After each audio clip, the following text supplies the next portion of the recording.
ಬಾಗಿಲು ತೆರೆದಿರೋ ಪಂಜರದೊಳಗೋ ಒಂದು ಪಕ್ಷಿ ಬಂಧಿಯಾಗಿರುತ್ತೆ. ಪಂಜರ ಮುಚ್ಚಿದೆ ಅನ್ನೋ ಕಾರಣಕ್ಕಲ್ಲ, ತಾನು ಸ್ವತಂತ್ರ ಅನ್ನೋ ಸತ್ಯ ಆ ಪಕ್ಷಿಗೆ ಗೊತ್ತೇ ಇಲ್ಲ.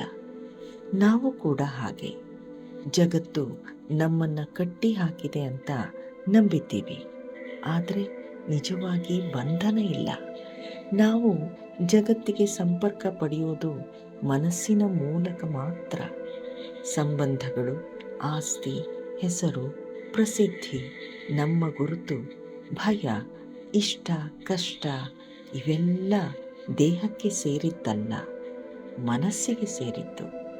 ಮನಸ್ಸು ಇಲ್ಲದ ಕಡೆ ಯಾವ ಸಂಬಂಧವೂ ಇರೋಕ್ಕೆ ಸಾಧ್ಯನೇ ಇಲ್ಲ.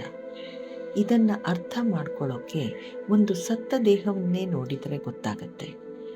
ಕಣ್ಣಿದೆ, ಕಿವಿ ಇದೆ, ಕೈ ಇದೆ, ಆದರೆ ಯಾರ ಜೊತೆಗೂ ಯಾವ ನಂಟೂ ಇಲ್ಲ. ಯಾಕಂದರೆ ಮನಸ್ಸು ಅಲ್ಲಿಂದ ಹೊರಟು ಹೋಗಿದೆ. ಅಂದರೆ ಬಂಧನ ಅನ್ನೋದು ಶರೀರಕ್ಕೆ ಸಂಬಂಧಿಸಿಲ್ಲ, ಅದು ಮನಸ್ಸಿಗೆ ಸಂಬಂಧಿಸಿದೆ.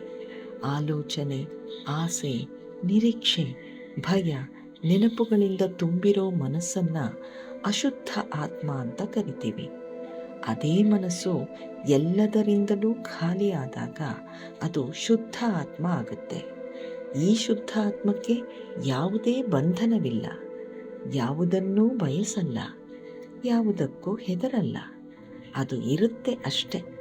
ಬಂಧನ ಇರೋದು ಮನಸ್ಸಿನಲ್ಲಿ ಮಾತ್ರ. ಮನಸ್ಸು ಖಾಲಿಯಾದರೆ ಆ ಕ್ಷಣದಲ್ಲೇ ಮುಕ್ತಿ. ನಮಃ ಶಿವಾಯ.